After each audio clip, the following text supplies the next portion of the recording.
Kane Williamson ने कहा कि बड़ा टारगेट था, पाकिस्तान बहुत अच्छा खेला, फखर और बाबर ने बहुत अच्छी पार्टनरशिप कायम की, बारिश के बायस हम बदकिस्मत रहे।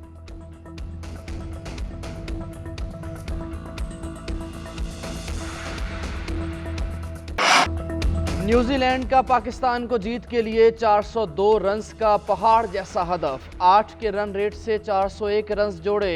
ओपनर रविंद्रा की शानदार सेंचुरी, कप्तान केन विलियमसन 95 रन्स बनाकर नर्वस 90s का शिकार। Phillips 41, Mark Champion 39, Devon Conway 35 और डैरल मिचेल ने 29 रन्स बनाए। कीवी बल्लेबाजों ने हर बॉलर की जमकर धुलाई की, एक इनिंग्स में सबसे ज्यादा 46 चौकों का रिकॉर्ड बना दिया। शाहीन हो या हारिस, इफ्तिखार हो या हसन, किसी को ना बख्शा। वनडे के नंबर 1 बॉलर शाहीन शाह अफरीदी सबसे महंगे बॉलर रहे, 10 ओवर्स में 90 रन्स दिए, कोई विकेट ना ली। वसीम जूनियर ने 10 ओवर्स में 60 रन्स देकर 3 विकेटें हासिल की। पाकिस्तान सेमीफाइनल में कैसे पहुंच सकता है अगर मगर की सूरत हाल बरकरार है। पाकिस्तान के लिए अपने आखिरी ग्रुप मैच में इंग्लैंड को हराना लाजमी। न्यूजीलैंड मैच हारकर भी पाकिस्तान के लिए बदस्तूर खतरा। कीवीज को 9 नवंबर को श्रीलंका का सामना। पाकिस्तानी कौम को श्रीलंका की जीत के लिए भी दुआएं करना होंगी। इंग्लैंड ने ऑस्ट्रेलिया को हरा दिया तो कैंगरूज की सेमीफाइनल कैंपेन में भी मुतासिर हो सकती है। न्यूजीलैंड के खिलाफ जीत पर पाकिस्तानी कौम भी खुश, कहा खुशी हुई, टीम ने बहादुरी से मुकाबला किया। शायकीन ने शानदार बल्लेबाजी पर फखर जमान की तारीफों के पुल बांध दिए। टीम के सेमीफाइनल में रसाई की उम्मीदें भी बांध ली।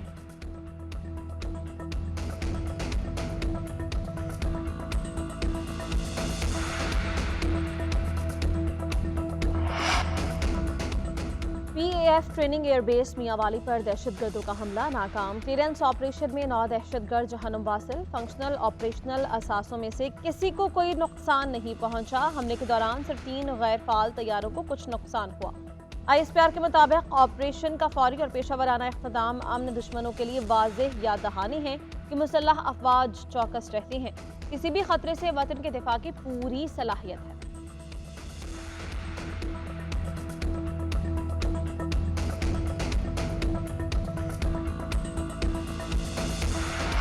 गवादर में दहशतगर्द हमले में शहीद होने वाले जवानों की नमाज जनाजा अदा। हाजिर सर्विस आला अफसरान और सिविल इंतज़ामिया के अफसरों की शिरकत। ISPR के मुताबिक शहदा की नमाज जनाजा पसनी में अदा की गई। आबाई इलाकों में पूरे फौजी एजाज़ के साथ सुपुर्द खाक किया जाएगा। गुज़श्ता रोज़ सिक्योरिटी फोर्सेस की 2 गाड़ियों पर दहशतगर्दों के हमले में 14 फौजी जवान शहीद हो गए।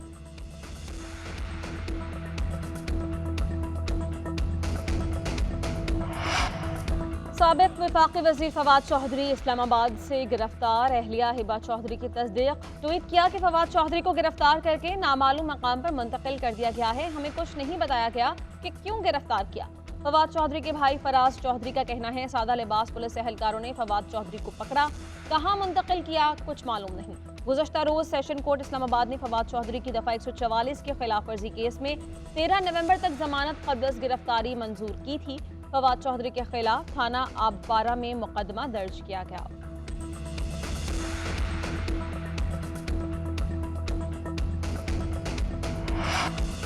असद कैसर का जुडिशल रिमांड मंजूर, अडयाला जेल भेज दिया गया। इस्लामाबाद पुलिस ने असद कैसर के जुडिशल रिमांड की दरखास्त की। मौक़िफ़ अपनाया कि एंटी करप्शन KP ने असद कैसर की गिरफ्तारी मांगी है। PTI वकील शुएब शाहीन कहते हैं कि किसी के मुकदमे में गिरफ्तार करने का इख्तियार इस्लामाबाद पुलिस को किसने दिया। अदालत ने असद कैसर का जुडिशल रिमांड मंजूर करते हुए जेल भेजने का हुक्म दे दिया। रिमार्क्स दिए KP पुलिस अपना प्रोसेस मुकम्मल कर ले, मगर इसमें एक हफ्ते से ज़्यादा का वक्त ना लगे।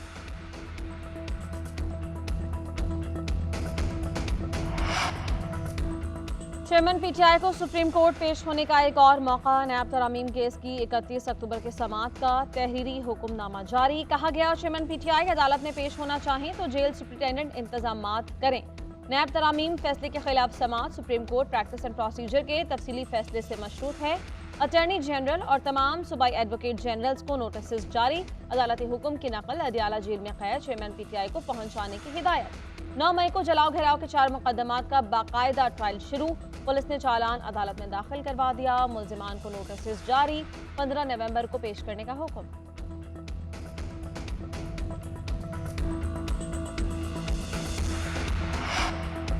चेयरमैन तहरीक इंसाफ की जमानत बहाली की दरखास्तें समाअत के लिए मुकर्रर। Chief justice Islamabad high court की सरबराही में 2 रुकनी बेंच 7 नवंबर को समाअत करेगा। जस्टिस तारिक महमूद जहांगीरी बेंच में शामिल 190 मिलियन पाउंड स्कैंडल और तोशाखाना नैब तहकीकात के मुकदमात में जमानत की इस्तदा। एहतसाब अदालत ने अदम पैरवी पर चेयरमैन PTI की जमानत खारिज कर दी थी। चेयरमैन PTI और बुशरा बीबी के खिलाफ गैर शरई निकाह केस। सेशन कोर्ट का आइंदा समाअत पर फरीकैन के दलाइल एक साथ सुनने का हुक्म। अवाम को हक़ हुक्मरानी मिलता है तो निचली सतह पर मसाइल हल होते हैं। पीपल्स पार्टी अवामी जमात है, हर दौर में अवामी राज के लिए काम किया। आसिफ जरदारी के नवाब शाह में कारकुनों से मुलाकात में गुफ्तगू। कहा, पाकिस्तान पीपल्स पार्टी मौसर इंतखाबी मुहिम के साथ मैदान में उतरेगी। पीपल्स पार्टी ने हर दौर में मुल्क को बहरानों में संभाला। साबिक सदर आसिफ जरदारी के साथ साबिक वज़ीर आला सिंध मुराद अली शाह भी मौजूद थे।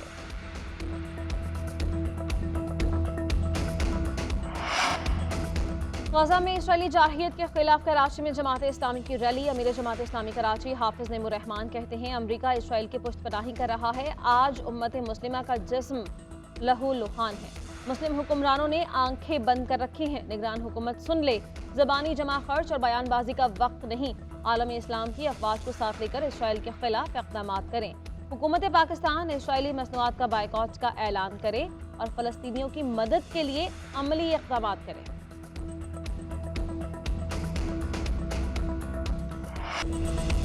2 हफ्ते नीचे जाने के बाद महंगाई का पारा फिर चढ़ गया। हफ्तावार बुनियादों पर महंगाई की शरह में 0.71% इजाफा। महंगाई की शरह 29.8% पर पहुंच गई। इदारा शुमारियात की हफ्तावार रिपोर्ट जारी। एक हफ्ते में 12 अशिया की कीमतों में इजाफा और 14 सस्ती हुई। टमाटर 34 रुपये, प्याज 25 रुपये फ़ी किलो महंगा हुआ। चिकन 37 रुपये फ़ी किलो महंगा। चाय, चीनी, चावल, दूध, लहसुन, आलू, अंडे और दीगर अशिया भी महंगी हुई। शहरियों ने अशियाए ज़रूरिया की कीमतों में कमी का मुतालबा कर दिया।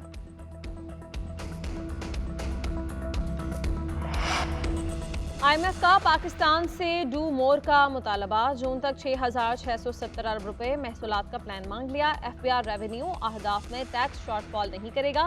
सेक्टर वाइज टैक्स कलेक्शन की तफसीलात भी तलब। टैक्स नेट में शामिल 10 लाख नए टैक्स दहिंदगान की तफसीलात शेयर कर दी गई। 49 लाख टैक्स दहिंदगान को 1 करोड़ तक बढ़ाने पर बातचीत की गई। FBR नए मुतालबात पर रिपोर्ट पेश करेगा। गैर कानूनी गैर मुल्की अफराद की वतन वापसी का सिलसिला जारी है। गुज़श्ता रोज़ 12,540 अफगान बाशिंदे अपने मुल्क वापस चले गए। अब तक वापस जाने वाले अफगानियों की तादाद 1,75,019 हो गई। KP और बलूचिस्तान में गैर कानूनी अफराद के लिए आर्जी ट्रांजिट कैंप्स कायम। चमन और तुरखम बॉर्डर से हज़ारों अफराद की वतन वापसी। अब तक 44,000 के करीब अफराद चमन बॉर्डर से वापस जा चुके। हफ्ते में 3 दिन सिंध, 3 दिन बलूचिस्तान और 1 दिन पंजाब से आने वाले अफराद के लिए मुख्तस कर दिया गया।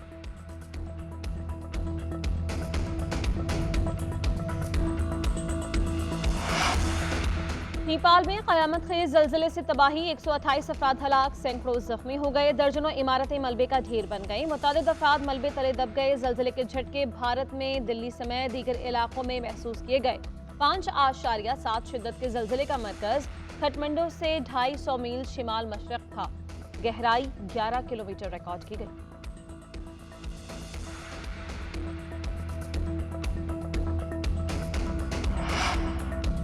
बीस ममालिक के शहरियों के मुत्तहदा अरब इमारात दाखिले पर पाबंदी। विजिट वीज़ों पर मुतल्लिका ममालिक के शहरी UAE नहीं जा सकेंगे। ब्रोंडी, गिम्बिया, कॉन्गो, कैमरून, नाइजीरिया, सेनेगल, लाइब्रिया और दीगर अफ्रीकी ममालिक शामिल। हुकाम के मुताबिक पाबंदी का मकसद मुद्दत से ज़्यादा क़याम और गैर कानूनी मुलाजमतों के मसाइल हल करना है।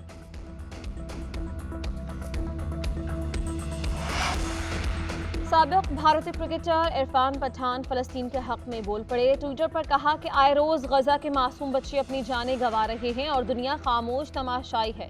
ये सूरत हाल बाइस तशवीश है। बतौर खिलाड़ी मैं सिर्फ आवाज़ बुलंद कर सकता हूँ।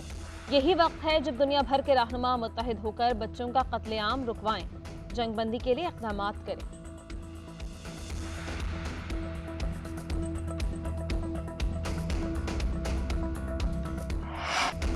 गजा की पट्टी पर आसमान को इसराइली रॉकेट्स ने ढांप लिया। रोजमर्रा के मामूलात अंजाम देना भी मुश्किल।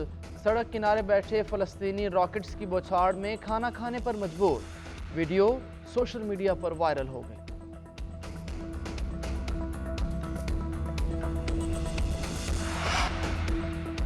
वर्ल्ड कप में दूसरे मैच में ऑस्ट्रेलिया और इंग्लैंड मध्य मुकाबले। शिकस्त खुर्दा इंग्लैंड की टीम आज के मैच में भी हार के करीब। 287 रन के हदफ के ताक़ुब में 200 रन पर 7 खिलाड़ी पेविलियन लौट गए। डेविड विलान और बेन स्टोक्स की नेट सेंचुरीज। जॉनी बेयरस्टो खाता खोल ना पाए। कप्तान जॉस बटलर 1 रन बनाकर चलते बने। ज़ैम्पा ने 3, मिचेल स्टार्क और पैट कमिंस ने 2-2 खिलाड़ियों को आउट किया।